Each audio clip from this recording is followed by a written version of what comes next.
Welcome back to episode 9 of my Age of Wonders 3 challenge series, and a tier 1 spearman only challenge. It is now turn 49, and I have taken out the second of 5 Emperor level AI, though as you can see here on the screen, it was particularly brutal. These sorts of big battles against a lot of AoE damage stuff, sometimes I manually did combat, but other times I won't reduce losses by manualing it in certain siege situations better than the AI. So I just save myself the time, especially since I'm pumping all these units out. They're tier 1s. You know, I don't have a bunch of, upgrade levels, experience levels into them. I'm a little bit more willing to save myself the time of microing for 2 hours and have the AI do it. We'll go backwards. There's a lot of interesting stuff that's happened in the last few turns. There's a lot to cover, so this will be a longer episode. So let's take a peek at this. And I had taken out the leader in another battle prior to this. So this is to take their capital. So you can see what's happening here. And this is, as you can definitely, well, maybe you can't tell. Maybe you can guess if I did this manually versus if the AI did this. Maybe there will be some behavior that will make that obvious. So I won't spoil the surprise. I really wish there was like a fast forward slider bar to go faster than fast, because there's just so many units that you're about to witness the carnage. You're about to witness the AoE carnage.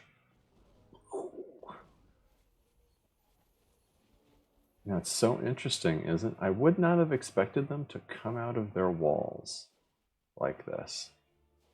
Now, you can probably tell at this point that it's the AI, right? Because this guy has not used his broadside yet, right? And the broadside is going to decimate the hell out of this. So you're going to see a lot of nastiness here in a second.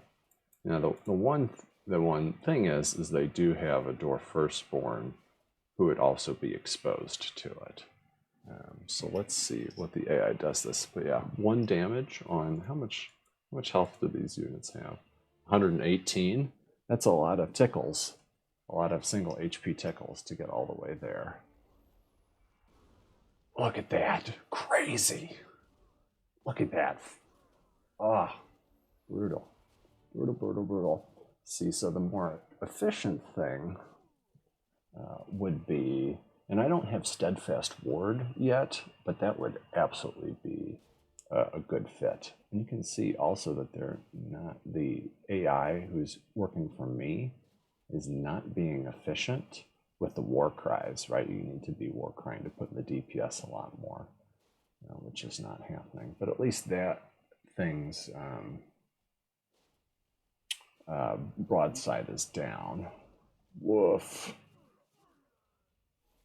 Reload.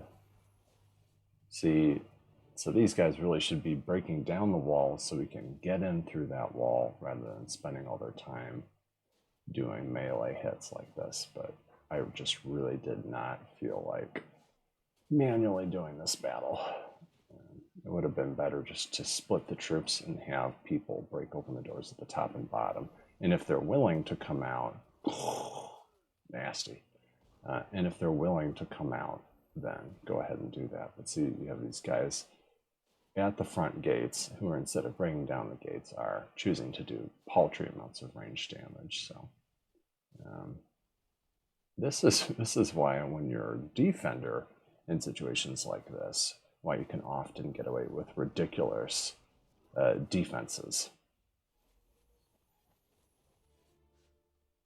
So finally, because they busted open the walls from 2 broadsides, that's why my units are able to get through, because they damaged their own walls. There we go. because they're not physically in range of somebody. There's a war cry. They finally bust open the gates because they're not physically in range. So, painful to watch, huh? But I just told myself, you know, I've got a lot of other stuff I need to micromanage, so I don't mind letting my unexperienced minions do it. So there's some winsable material for you. So let's see, what else do we want to show? So this is Edith Grey. So I had defeated Edith a turn or two ago. We might be able to find that battle in a second. What happened is I wanted to wait until Edith respawned at the capital, which I had surrounded by troops, by the way.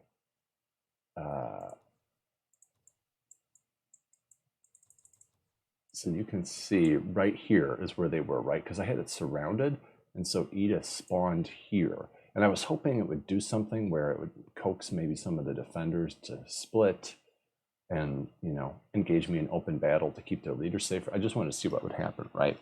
But when the leader spawned and did not do stuff, I knew it was time to just take the leader out so they wouldn't be casting spells, and then it would make the siege much easier. So I don't need to show this, but that's where their leader was. So I took them out and then did the siege thing. Is there anything else? Some underground stuff. Yeah, a little bit of underground stuff. Dodging the flame tank. Showed that one. Captured back a city. Oh, yes. Yes, this was interesting. So Edith attacked. So I had taken the city. So we have hero, hound, animal, dwarf hunter, hellhound, spy drone hunter, cannon, unicorn, and firstborn. So I had these guys parked in the city. They tried to take it back. And so we'll look at how this siege defense went. I did have the blood pavilion working for me. So you'll see, and this I manually did, of course. So I would do a lot better. So getting them up on the walls. So who are the biggest problems? Cannon by far. Heroes, any units that can fly or hop over the walls. Like they could port over the walls, so I knew I wanted to take them out. Wasn't super worried about the ranged units because it's harder for them. Did a little cheesing here to get them to chase me because I'm exposed out in the open. Trying to keep guys off the gates, so trying to flank them when possible. Blood Pavilion had a good choice there. Some good crits there. Right, focusing on the guys at the gates. Decided to open the gate a little bit. Coax. They did flashbang. Automatically closes the door if they kill the person on it. That gate is now open. I really wanted to take out that cannon, so I was willing to let this guy, who's a champ one, go out there. Blinded. Not getting hurt too much. He can sprint out of there too, which is kind of nice. Coming my way back in. Just attacking the hero. He's blinded, that's why he didn't attack. Paltry damage, no problem. Face tanking, turning him around.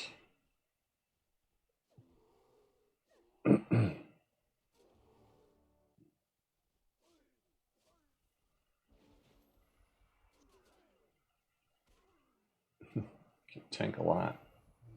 Those champion levels, I think. There we go. That's only him. So that's how we did that. So I was very pleased with that. I don't think there's anything else super interesting. That is not interesting. That is not interesting either. Yeah, so I think that's the extent of it. So that's been interesting. Now this is exciting right here. 1 turn away from global assault. So that's going to make a big difference at turning my no rank units into gold rank units. That really will increase my effectiveness. So Phoenix Warrior I've had for a bit. You knew about that. Black Lightning, I've had no other like damage from afar spells. It's just been all physical from my Orc Spearman doing the work, but I wanted to have a little ability to damage. It's been helpful in certain cases when like scouts are versus scouts, I can take somebody out. Berserk, I was just trying to get off the list. What has been added here? Yeah, just some warfare levels. So I'm up to 125 there. A few of those is because I got some hearts in my domains. You know, I'm at the mana cap constantly. You know, healthy on knowledge, gold. I know a lot of gold. And so, you know, 2 of the 5 are down. So I've got Goblin Theo, Goblin Warlord, and Dwarf Theo left. That's all the same. 1650. Just a lot of Spearman production. So you can kind of see the stackage. I think going, he's now up to 4 from global spell stuff.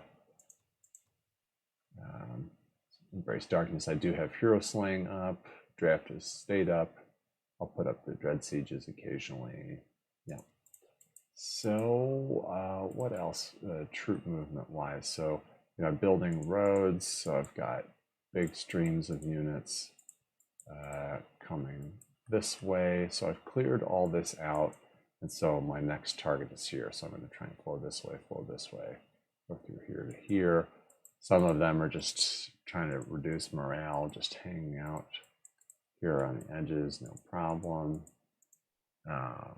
They put Dread Siege on me. It's funny, one of my prior heroes I created is who's the AI now. So I'm thinking about absorbing the population and then releasing his vassal to get that off. It's better than spending mana on disjuncting. These are old guys before I took them out. So building roads here, sending in those reinforcements.